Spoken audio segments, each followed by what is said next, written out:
ఓ వర్గం ఓట్ల కోసమే శ్మశాన వాటిక నిర్మాణానికి ప్రభుత్వం జీవో విడుదల చేసిందని ఎంపీ రఘునందన్ రావు అన్నారు. కోర్టు ఉత్తర్వులను కాదని జీవో విడుదల చేయడం దారుణమన్నారు. హైదరాబాద్ ఎర్రగడ్డ డివిజన్ పరిధిలో శ్మశాన వాటిక కోసం ప్రభుత్వం కేటాయించిన స్థలాన్ని పరిశీలించి విమర్శలు చేశారు. జూబ్లీహిల్స్ బైపోల్ ఎలక్షన్ షెడ్యూల్ వస్తుందని తెలిసి హుటాహుటిన కబ్రస్థాన్ నిర్మాణానికి జీవో తీసుకొచ్చారని మండిపడ్డారు. ప్రభుత్వం తీసుకున్న ఈ చర్య వల్ల మిగతా ప్రజలు ఏకమై జూబ్లీహిల్స్లో కాంగ్రెస్ ఓడిస్తారని హెచ్చరించారు.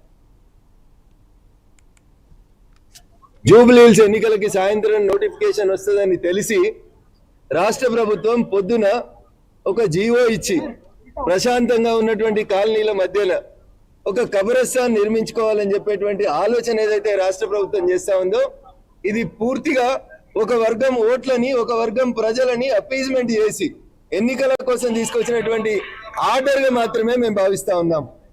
దీనికి సంబంధించి రాష్ట్ర సర్వోన్నత న్యాయస్థానంలో కేసు నడుస్తా ఉంది.